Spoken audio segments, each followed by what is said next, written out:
Relativity tells us that time is not the same for all frames of reference.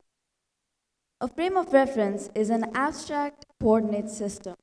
Now, what if we were to redefine the typical XYZ coordinates into something more personal?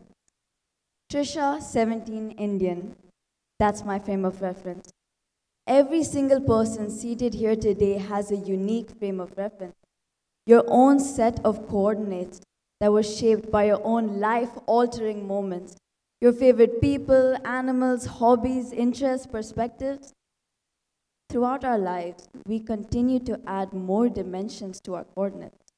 A new house, a new dog, boom, another coordinate. Now, this process began very late for me because as a child, everything new scared me. First day of school, a swimming lesson, exercising, I would refuse to try absolutely anything unfamiliar to me. And it was this fear of the unknown that kept me trapped within my limited coordinates. So that year, my parents introduced me to self-help books. These books quite literally changed my life. I became a happier person. I started looking at every situation with utmost optimism and joy.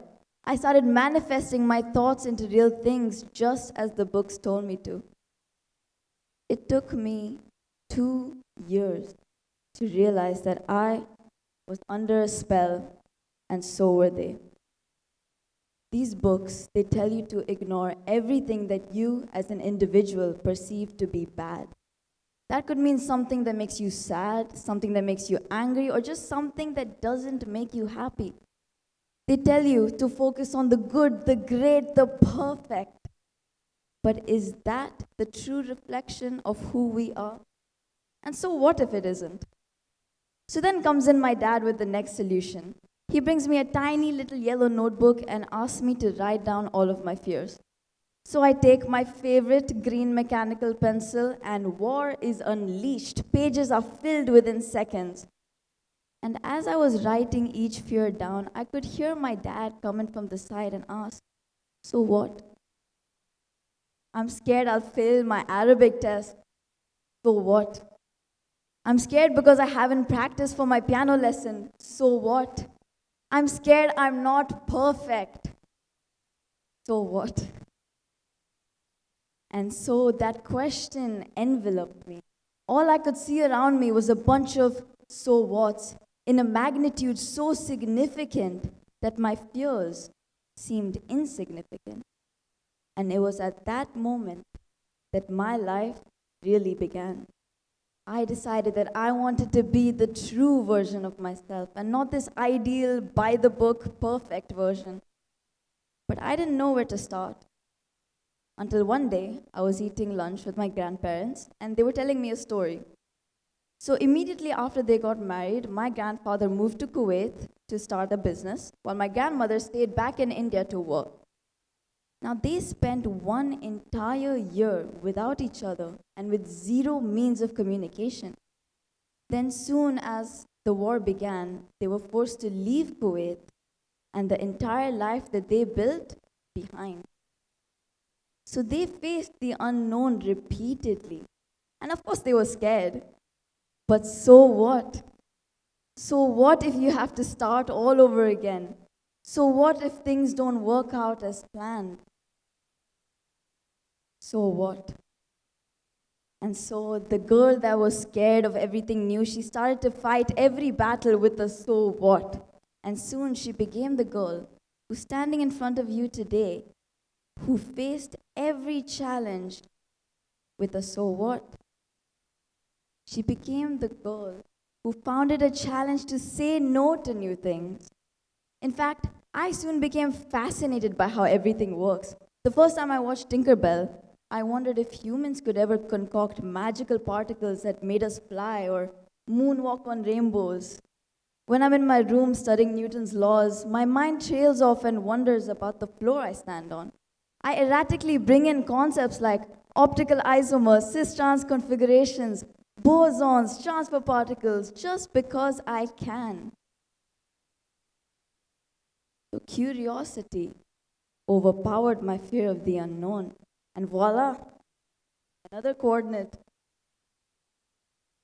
So my questions actually changed from so what to so what if.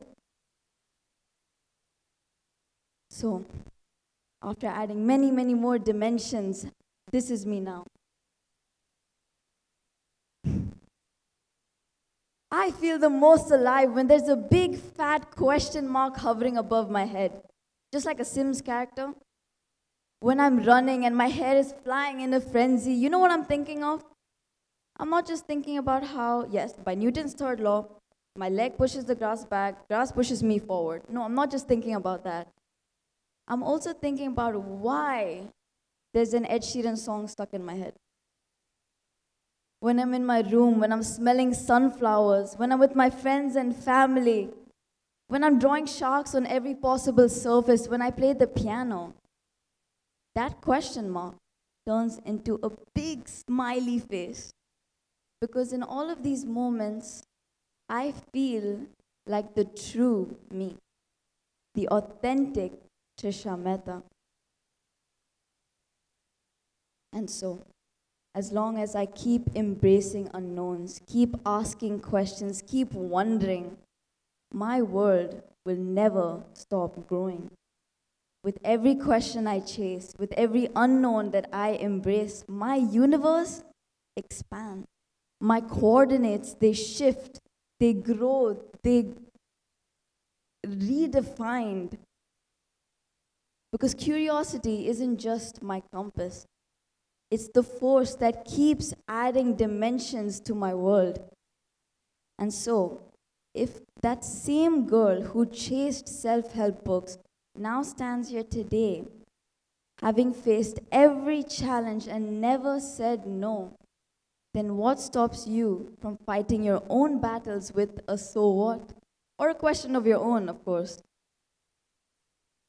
Because once you find that driving force, that passion that pushes you to live your life, never let it go. Because you have just found your compass. And once you find your compass, is when you can really start to live your life. Thank you.